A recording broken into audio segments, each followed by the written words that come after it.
Everyone, मेरे YouTube channel UPSC notes by Shikha में आपका स्वागत है। दोस्तों, अब तक हमने आपको गुप्त काल के विषय में संपूर्ण जानकारी दी। आज हम आपको गुप्तोत्तर काल के प्रमुख राजवंशों के विषय में महत्वपूर्ण तथ्यों से अवगत कराएंगे। तो शुरू करते हैं। 6ठी शताब्दी के मध्य तक गुप्त साम्राज्य लगभग विखंडित हो गया। इसके पश्चात सामंतवाद नामक नई प्रवृत्ति के साथ विकेंद्रीकरण एवं क्षेत्रीयता की भावना का उदय हुआ। अर्थात जो सामंतों के रूप में पहले केंद्रीय शक्ति के अधीन शासन करते थे, उनमें क्षेत्रीयता की भावना पनपी और शासन का विकेंद्रीकरण हो गया। हालांकि इस दौरान कुछ प्रमुख राजवंशों ने शासन किया, किंतु संपूर्ण भारत को एक सूत्र में बांधने में वो भी विफल रहे और यह राजनीतिक व्यवस्था तुर्क शासन की स्थापना तक जारी रही। बात करते हैं गुप्त वंश के पतन के पश्चात उदित प्रमुख राजवंशों के विषय में और उनके शासकों के विषय में। वल्लभी के मैत्रक राजवंश में भट्टारक, धरसेन, ध्रुवसेन, धरनपट्ट, गृहसेन, शीलादित्य इत्यादि प्रमुख शासक हुए। वल्लभी के मैत्रकों ने नवोदित राज्यों में सबसे लंबे समय तक शासन किया। कन्नौज के मोखरी वंश में हरिवर्मा, ईशान वर्मा, सर्ववर्मा, ग्रहवर्मन इत्यादि शासक हुए। इन्होंने हुणों को पराजित करके पूर्वी भारत को उनके आक्रमण से बचाया। थानेश्वर का पुष्यभूति वंश में नरवर्धन, आदित्यवर्धन, प्रभाकर वर्धन, राज्यवर्धन, हर्षवर्धन इत्यादि प्रमुख शासक हुए। इन्होंने विशाल राज्य की स्थापना की। मगध के परवर्ती गुप्तों में महासेन गुप्त, देवगुप्त, आदित्य सेन इत्यादि प्रमुख शासक हुए। मोखरियों से राजनीतिक प्रतिद्वंदिता रही। बंगाल का चंद्र या गौड़ राजवंश, इसके शासक शशांक हुए। थानेश्वर एवं कन्नौज शासकों से इसकी शत्रुता रही। तो शुरू करते हैं सबसे पहले थानेश्वर का पुष्यभूति वर्धन वंश के विषय में। इसके संस्थापक पुष्यभूति थे। इस वंश को वैश्य जाति से संबंधित माना जाता है। इसकी राजधानी थानेश्वर थी, जो हरियाणा प्रांत के कुरुक्षेत्र जिले में स्थित वर्तमान थानेसर है। पुष्यभूति गुप्तों के सामंत थे। हुणों के आक्रमण के बाद इन्होंने अपनी स्वतंत्रता की घोषणा कर दी। यह राजवंश हुणों के साथ हुए अपने संघर्ष के कारण प्रसिद्ध हुआ। इस वंश में नरवर्धन, आदित्यवर्धन, प्रभाकर वर्धन जैसे शासक हुए। प्रभाकर वर्धन इस वंश की स्वतंत्रता का जन्मदाता था। प्रभाकर वर्धन ने परम भट्टारक और महाराजाधिराज की उपाधि धारण की, जिसे पता चलता है कि यह किसी शासक के अधीन सामंत थे, क्योंकि महाराजाधिराज सामंतों की उपाधि है। प्रभाकर वर्धन की पत्नी यशोमती से 2 पुत्र और 1 पुत्री हुई। पुत्रों में राज्यवर्धन और हर्षवर्धन और पुत्री राज्यश्री हुई। राज्यश्री का विवाह कन्नौज के मोखरी वंश के शासक ग्रहवर्मन के साथ हुआ। मालवा नरेश देवगुप्त ने ग्रहवर्मन की हत्या कर दी और राज्यश्री को बंदी बना लिया। राज्यवर्धन ने देवगुप्त को मार डाला, परंतु देवगुप्त के मित्र शशांक ने धोखा देकर राज्यवर्धन की हत्या कर दी। शशांक गौड़ वंश, बंगाल के गौड़ राजवंश का प्रमुख शासक है, जो हर्षवर्धन की समकालीन था। शशांक शैव धर्म का अनुयायी था और इसने बोधि वृक्ष को कटवा दिया था। राज्यवर्धन के बाद 606 ईस्वी में 16 वर्ष की आयु में हर्षवर्धन शासक बना। हर्षवर्धन के शासनकाल की जानकारी हमें चीनी यात्री हिनसांग के विवरण से मिलती है। हर्षवर्धन के शासनकाल में चीनी यात्री स्थल मार्ग से भारत आया। 629 में चीन से चला और 645 में वह चीन लौट गया। वह नालंदा के बौद्ध विश्वविद्यालय में पढ़ने और भारत से बौद्ध ग्रंथ संग्रह करने के उद्देश्य से आया था। उसका प्रमुख ग्रंथ सी यू की है। हिनसांग को यात्रियों का राजकुमार, नीति का पंडित तथा वर्तमान शाक्य मुनि कहा गया है। इसके वर्णन के अनुसार भारत 4 वर्णों में विभक्त था, जिसमें ब्राह्मण सर्वोच्च थे।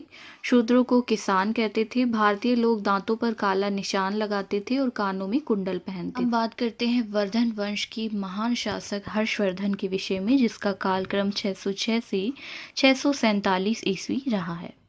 हिनसांग ने हर्ष को शीलादित्य के नाम से संबोधित किया है। हर्ष का साम्राज्य सामंती संगठन पर आधारित था, जो हर्ष की उपाधियों जैसे परम भट्टारक, महाराजाधिराज, सकलोतरापथेश्वर, चक्रवर्ती, सार्वभौम, परमेश्वर, परम माहेश्वर आदि से स्पष्ट होता है। हर्षवर्धन ने उत्तर भारत के विशाल भूभाग को अपने साम्राज्य के अंतर्गत संगठित किया। हर्ष ने गौड़ शासक शशांक को पराजित कर कन्नौज पर अधिकार कर लिया और उसे अपनी राजधानी बनाया। हिनसांग के अनुसार हर्ष ने उत्तरी भारत के 5 राज्यों को अपने अधीन किया: पंजाब, कन्नौज, गौड़ बंगाल, मिथिला व उड़ीसा।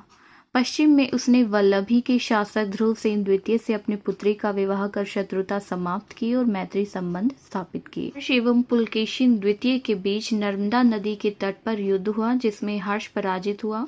पुलकेशिन द्वितीय चालुक्य वंश का प्रतापी शासक था। नर्मदा के दक्षिण में दक्षिण सैन्य अभियान कर कुंतल, चोल और कांची की विजय की। उसका साम्राज्य उत्तर में हिमालय से, दक्षिण में नर्मदा नदी विंध्य पर्वत तक, पूर्व में ब्रह्मपुत्र से, पश्चिम में सौराष्ट्र काठियावाड़ तक विस्तृत था। हर्ष ने 647 ईस्वी तक शासन किया। क्योंकि उसका कोई उत्तराधिकारी नहीं था, अतः उसकी मृत्यु के बाद उत्तर भारत में पुनः अराजकता फैल गई और कन्नौज पर अर्जुन नामक किसी स्थानीय शासक ने अधिकार कर लिया।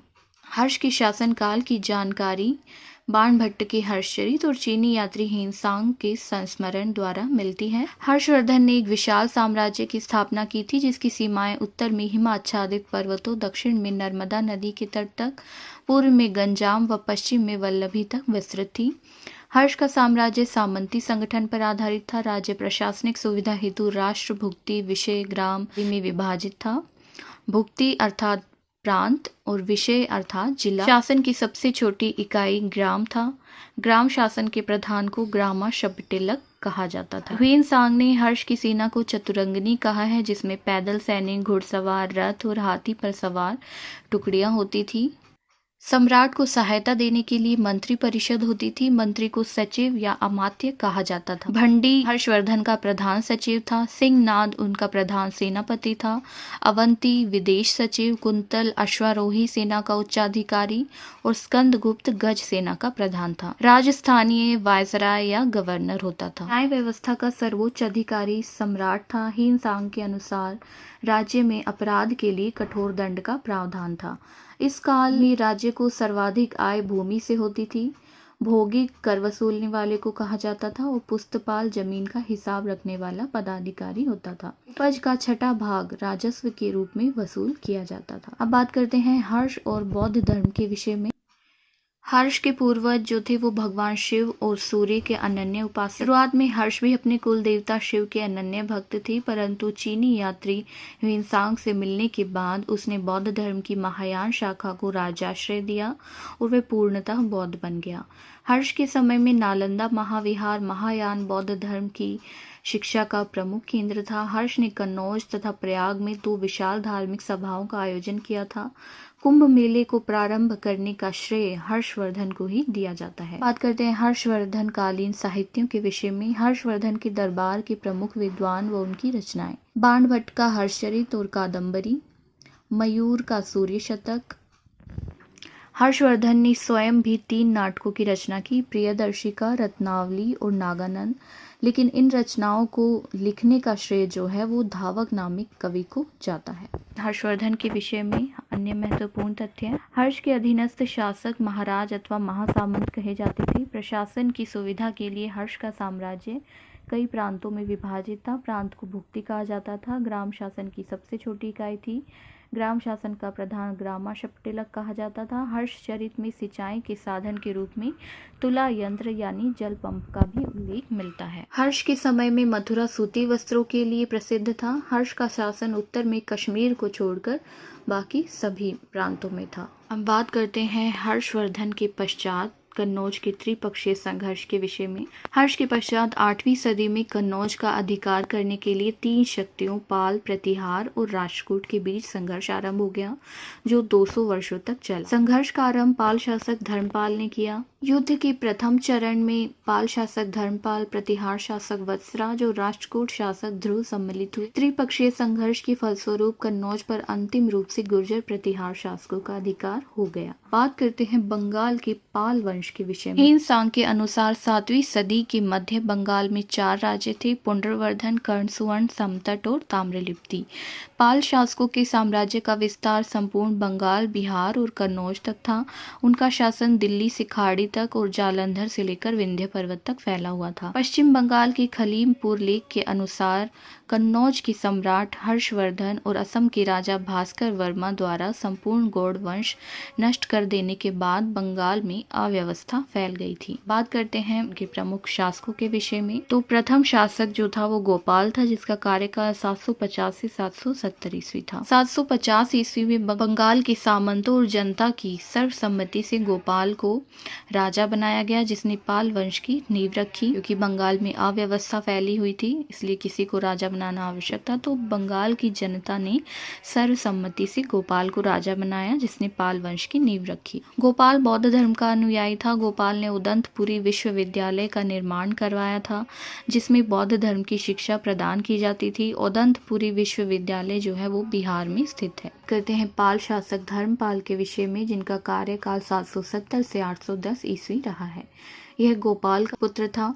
इसने 770 ईस्वी में सिंहासन संभाला। उसने बंगाल को उत्तरी भारत के प्रमुख राज्यों की श्रेणी में स्थापित कर दिया। धर्मपाल कन्नौज के लिए त्रिकोणात्मक संघर्ष में उलझा रहा। उसने कन्नौज के शासक इंद्रायुध को परास्त कर चक्रायुध को अपने संरक्षण में कन्नौज की गद्दी पर बैठाया, जिसके पश्चात एक भव्य दरबार का आयोजन किया गया। गुजराती कवि सोढल ने उसे उत्तरापत स्वामी की उपाधि से संबोधित किया। धर्मपाल के लेखों में उसे परम सौगात कहा गया है। धर्मपाल बौद्ध धर्म का अनुयायी था, जिसने अनेक मठ और विहार बनवाए। उसने विक्रमशिला विश्वविद्यालय, जो कि बिहार के भागलपुर जिले में स्थित है, बनवाया और सोमपुर महाविहार, जो वर्तमान में बांग्लादेश में स्थित है, की स्थापना की। उसने परमेश्वर, परम भट्टारक और महाराजाधिराज की उपाधि धारण की। बात करते हैं पाल वंश के अगले शासक देवपाल के विषय में, जिसका कार्यकाल 810 से 850 ईस्वी रहा। यह धर्मपाल का पुत्र था, जिसने 810 ईस्वी में शासन संभाला। उसने अपने पिता के अनुसार विस्तारवादी नीति का अनुसरण किया तथा मुंगेर को अपनी राजधानी बनाया। देवपाल के शासनकाल में अरब यात्री सुलेमान भारत आया, जिसने देवपाल को प्रतिहार राजपूत शासकों से अधिक शक्तिशाली बताया। देवपाल भी बौद्ध धर्म का संरक्षक था। लोकेश्वर शतक के रचयिता वज्रदत्त को उसने संरक्षण प्रदान किया। देवपाल के पश्चात कुछ समय के लिए पाल शासकों का साम्राज्य बंगाल और बिहार तक सीमित रह गया। देवपाल के पश्चात शासकों में विग्रहपाल, नारायणपाल, राज्यपाल, गोपाल द्वितीय, विग्रहपाल द्वितीय राजा हुए। पाल शासक महिपाल प्रथम के समय पालों की शक्ति की पुनर्स्थापना हुई। हम बात करते हैं महिपाल के विषय में। इसे पाल वंश का द्वितीय संस्थापक भी कहा जाता है। उसके कार्यकाल में राजेंद्र चोल ने बंगाल पर आक्रमण किया तथा पाल शासक को पराजित किया। उसने बौद्ध भिक्षु अतिशा के नेतृत्व में एक धर्म प्रचारक मंडल तिब्बत भेजा। इसके काल में सारनाथ, नालंदा अनेक बौद्ध विहारों का पुनर्निर्माण कराया गया। अब बात करते हैं पाल वंश के शासक रामपाल के विषय में। यह पाल वंश का अंतिम शक्तिशाली शासक था। उसके शासनकाल में कैवर्तों का विद्रोह हुआ था, जिसका उल्लेख संध्याकर नंदी की रामचरित में मिलता है। रामपाल ने जगदल विश्वविद्यालय, जो बंगाल में स्थित है, की स्थापना करवाई। रामपाल के बाद कुमारपाल, गोपाल तृतीय तथा मदन पाल ने लगभग 30 वर्षों तक शासन किया। रामपाल के बाद गढ़वालों ने बिहार में शाहाबाद और गया तक राज्य विस्तार किया था। मदन पाल के बाद गोविंद पाल अंतिम पाल शासक हुआ। अब बात करते हैं पालकालीन संस्कृति के विषय में। पाल शासक बौद्ध धर्म के अनुयायी थे। उस काल में संत रक्षित, कमलशील और दीपंकर नामक बौद्ध विद्वानों ने तिब्बत की यात्रा की। पाल कलाकारों को कांस्य मूर्ति बनाने में महारत हासिल थी। बौद्ध धर्म के महायान और वज्रयान संप्रदायों के प्रभाव से पाल शासनकाल में मूर्ति कला का विकास हुआ, जिसके प्रमुख केंद्र नालंदा, बोध गया, कुर्कीहार थी। संस्कृत के अतिरिक्त बांग्ला लिपि एवं भाषा तथा जन भाषा की प्रगति पालों के अधीन हुई। हिंदू काव्य दाय भाग के जन्मदाता जिमूत वाहन को पाल शासकों ने संरक्षण दिया था। बात करते हैं बंगाल के सेन वंश के विषय में। पाल वंश के पतन के पश्चात बंगाल के शासन की बागडोर सेन राजवंश के हाथों में आ गई। सेन वंश के राजा मूलतः कर्नाटक के रहने वाले थे। सेन वंश की स्थापना सामंत सेन ने बंगाल के राढ़ नामक स्थान पर की। सेन वंश की राजकीय भाषा संस्कृत और राजधानी गौड़, विक्रमपुर और नवद्वीप में थी। सेन वंश का उल्लेख विजय सेन के देवपाड़ा अभिलेख में मिलता है। अब बात करते हैं विजय सेन के विषय में। अब विजय सेन सामंत सेन का उत्तराधिकारी सेन वंश का प्रथम महान शासक था।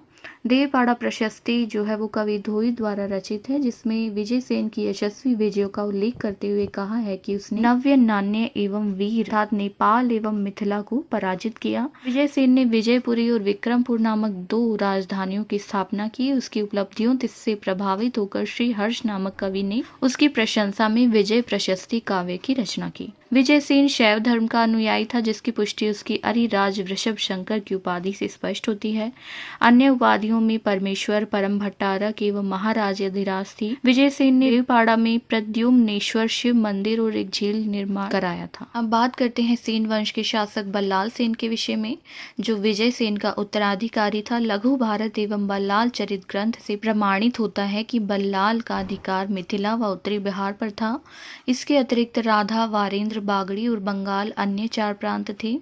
बल्लाल सेन स्वयं विद्वान और विद्वानों का संरक्षक था। उसने दान सागर ग्रंथ की रचना आरंभ की थी तथा एक अन्य ग्रंथ अद्भुत सागर की रचना प्रारंभ की, किंतु उसे पूर्ण नहीं कर पाया। बल्लाल सेन को बंगाल में जाति प्रथा और कुलीन प्रथा को संगठित करने का श्रेय प्राप्त है।